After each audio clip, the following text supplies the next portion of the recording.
Aprendido mucho, emociones también. Y bueno, pues no se vaya, quédese ahí porque falta más, muchísimo más. Regresamos.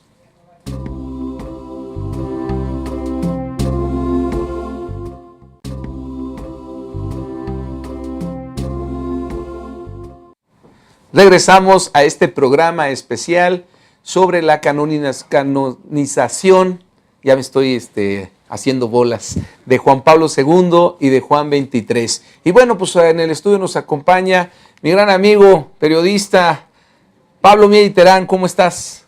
Qué gusto Abogado saludarte. Montero, qué gusto estar aquí, qué gusto estar en este fabuloso canal KW y en tu espacio, en tu programa sobre la canonización Exacto. de los papas. Así es, un momento histórico, ¿no? La verdad, de muchos antecedentes, mucho que profundizar, mucho que analizar, y creo que hemos aprendido mucho el día de hoy, y bueno, un espacio increíble de quien se trata, y bueno, que definitivamente, como sea, pues nos servirá a cada uno de los que hemos participado aquí con la gente de producción y todo. Creo que es un esfuerzo muy valioso. Y tenerte también Bueno, es algo muy importante que nos platiques. a mí como periodista me ha encantado estos últimos días, como el hecho, el acontecimiento ha consumido un montón de tinta, ¿verdad? En los diarios, en las revistas, en los programas de radio, en la televisión.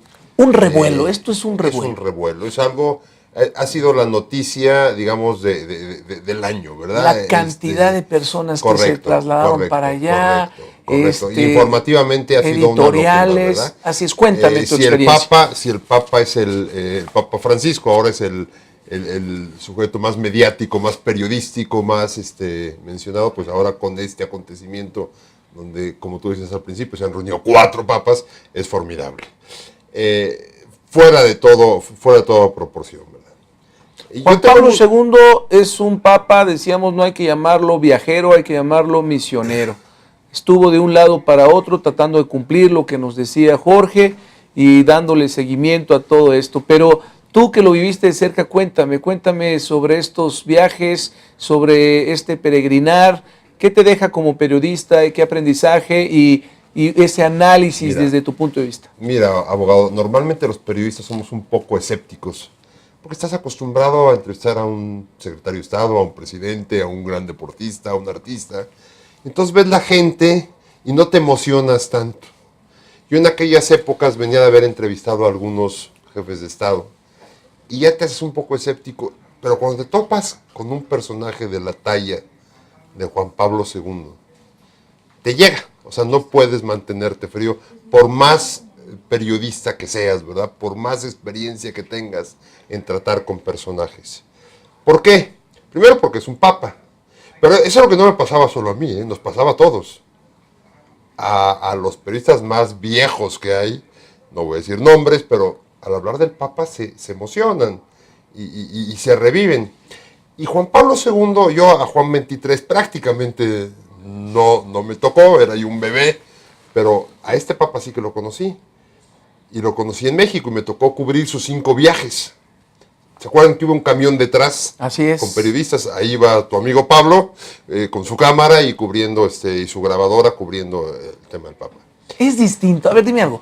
Es distinto ir atrás de ese futbolista, llegar a la antesala de ese presidente, a ir atrás de un papa. Es otra cosa. Yo había viajado a Argentina. Cuéntame. A entrevistar a Menem, que era un personaje en aquella época. Es otra cosa. Debe de haber una adrenalina para el presidente, debe de haber algo especial. ¿Qué pasaba con este papa? Mi experiencia personal, o sea, me tocó vivirlo, sobre todo en el primer viaje, muy de cerca. Era una persona que hacía clic con la gente, ¿verdad? O sea, él cantaba con la gente, lloraba con la gente, sufría con la gente, bailaba con la gente, reía con la gente, se desvelaba con la gente, o sea, totalmente entregado. Entonces, se encendía. A lo que él era se encendía la masa, digamos, pero de un modo muy importante. Mira, estamos viendo las imágenes ahí de era una locura. Entonces, era un hombre de 58 años aproximadamente, o sea, muy joven, muy fuerte.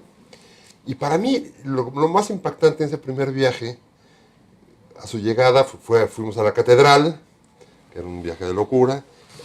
Vino aquella famosa frase de México siempre fiel. Y llega un momento en que se descubre la camisa, o sea, la manga, y aparece con un reloj. En aquella época se usaban unos relojes Casio, unos relojes negros digitales, que eran lo más moderno. Y yo veo al Papa con su reloj digital. Y eso a mí me impactó mucho porque era como, por un lado, lo más divino, lo más sobrenatural, la máxima fe, y por otro lado, lo más terreno, o sea, un reloj digital que le marcaba la hora. Entonces, estás en una dimensión, digamos, desconocida, donde tienes el cielo y la tierra juntos. Y eso enloquecía a la gente. Ese primer viaje del Papa a México fue de locura. No solo para los periodistas, o sea, nos convertíamos. ¿Rompió esquemas? Totalmente, Todos. totalmente. Bueno, el primer esquema que rompió, que no se supo en aquel momento, es que el presidente en turno, José López Portillo, le pide, Santo Padre, celébreme una misa aquí en Los Pinos, por favor. Y se celebró una misa en Los Pinos, a petición de la mamá del presidente, ¿verdad? Claro. O sea, ahí la fe de México salió por todos los rincones. Fue una cosa fabulosa. Acuérdate que recorrió de México, de la Anunciatura Apostólica, en el sur de la Ciudad de México, hasta Puebla, y durante todo el camino, que son muchos kilómetros, 120 kilómetros, todo el camino hubo gente. Eso al Papa lo convertía, lo emocionaba, lo alimentaba. Lo claro. alimentaba. Joaquín Navarro Valls, que era su director de comunicación social o de prensa allá en el Vaticano, un doctor que yo tuve también la suerte de conocer, nos decía muchas veces, el Papa, fíjate más que locura, en el Estadio Azteca. En el Estadio Azteca ya prácticamente me parece que era su última visita. En su última visita, que ya estaba con una salud muy deteriorada. ¿Verdad? Sí, mira ahí los recorridos que decías que están la gente. El primer viaje, o el primero o el segundo.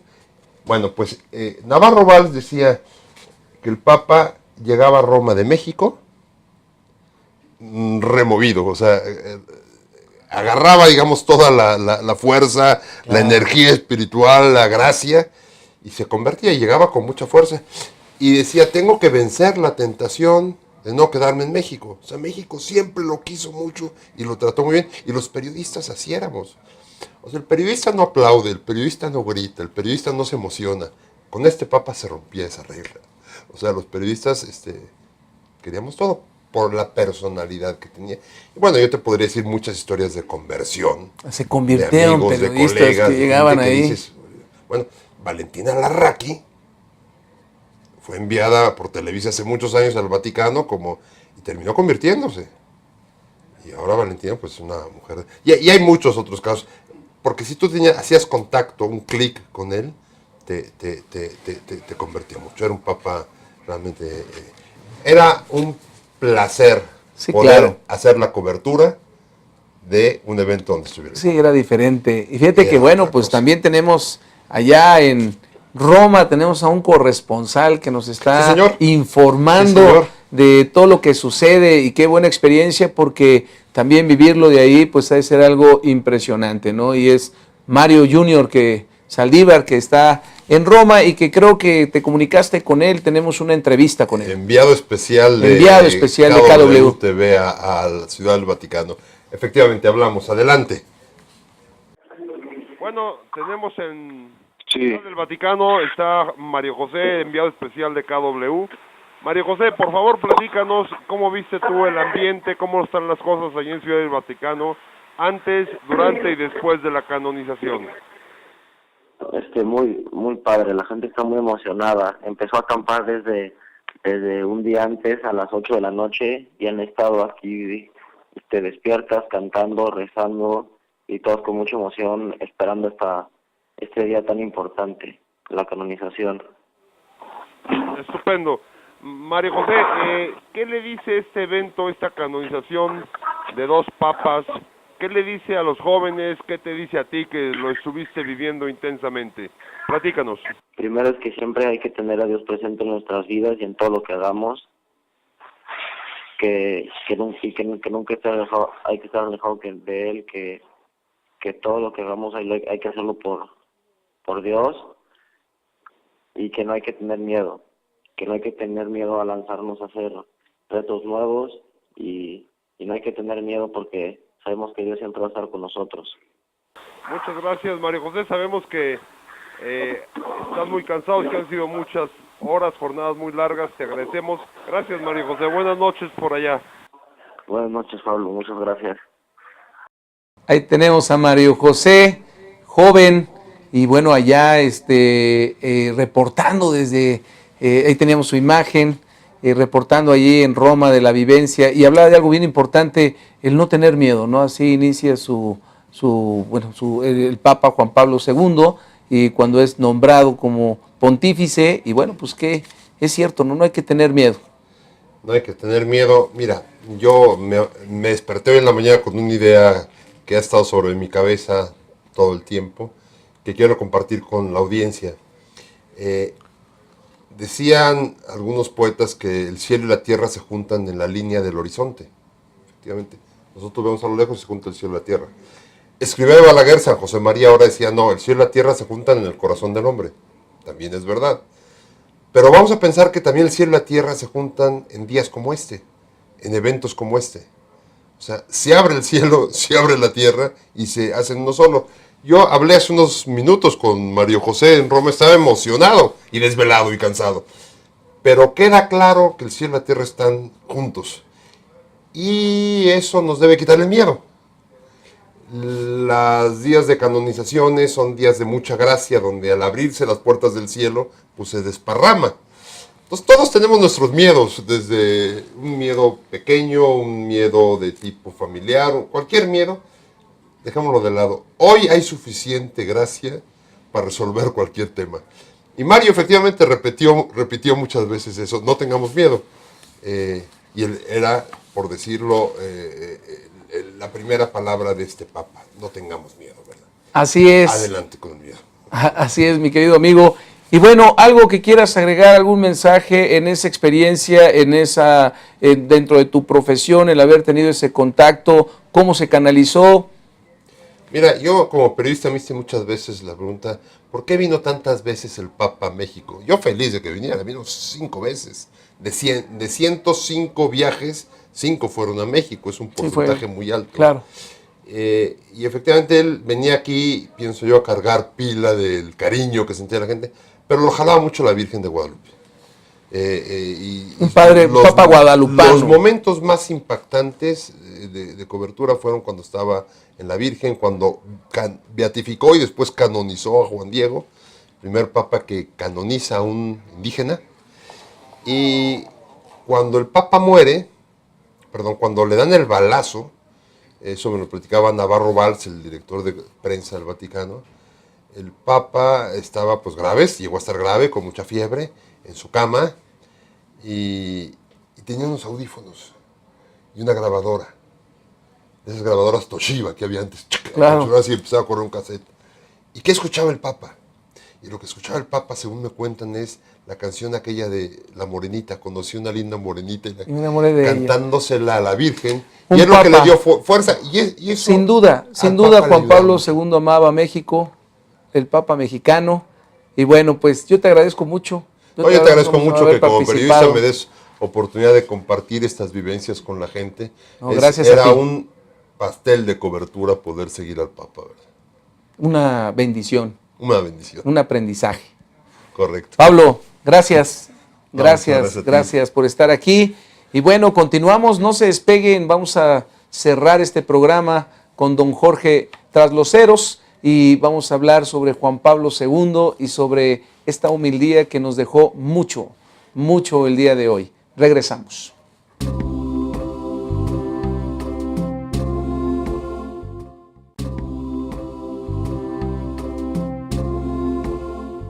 Estamos de regreso aquí a este programa especial y bueno, otra vez con Jorge Trasloceros. ¿Qué programa? ¿Qué aprendizaje? ¿Y qué momento vivimos hace unas horas allá en la Basílica de San Pedro? Como decíamos, lleno de humildad, desde los diferentes puntos en que se puede analizar, mucha profundidad en las palabras del Papa Francisco, un evangelio interesante de análisis, una humildad que también en cada frase podemos profundizar y encontrar un mensaje extraordinario para Después toda de la muchachos. humanidad. Y bueno, pues increíble. Fíjate que ahorita entiendo que vamos a ver la parte de la proclamación del Evangelio, Así es. de la Ahorita lectura vamos. de la homilía de Francisco. Yo sí quiero invitar al público a que pongamos mucha atención en esto que vamos a ver. Porque el Está Evangelio listo, se proclama cuando en nos latín digan. y en griego, que son las lenguas originales de la cristiandad, ¿sí? Las preces, además, las peticiones del día se dijeron en árabe, ¿no? Entonces, tenemos, y en chino, y se dijeron en polaco, y en inglés, y en español, en las lenguas más habladas de la cristiandad. Y es muy importante porque en la raíz misma del cristianismo está la diversidad. Cuando la iglesia se mueve a un bloque monolítico, las cosas no trabajan, no funcionan, como dice el Papa Francisco. Cuando la iglesia se mueve a rescatar lo mejor de su raíz, que es su diversidad, puede proyectarse a futuro. En la combinación del evangelio, y si no es el evangelio el que cambia, sino los tiempos cambian. En la proclamación en dos lenguas originarias, en la presencia de todas las lenguas, entendemos cómo en la homilía de Francisco se proyecta una iglesia desde su presente hasta su futuro. Entonces tenemos una condensación litúrgica de la historia. Por eso me parece muy importante ver lo que viene, y sí pido que se ponga mucha atención en esto. Insisto, esta diversidad de la iglesia, que no es una novedad, que está en la raíz más profunda, y por eso se proclaman los evangelios en estas dos lenguas vernáculas, ¿sí? Estas dos lenguas de raíz. Recordemos que la mayor parte de los evangelios están escritos en griego. Entonces se proclama desde su origen a la diversidad, y un papa con la humildad, la sencillez, la astucia y la enorme inteligencia de Francisco nos presenta una homilía que ya comentaremos de ella Así pasando es. estas cosas. Así es, vamos a ver la proclamación del Evangelio. Hay que poner mucha atención y regresamos. El Santo Evangelio de nuestro Señor Jesucristo, que se dirigen al altar para llevar en procesión los evangeliarios en latín y en griego.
Dominus vobiscum.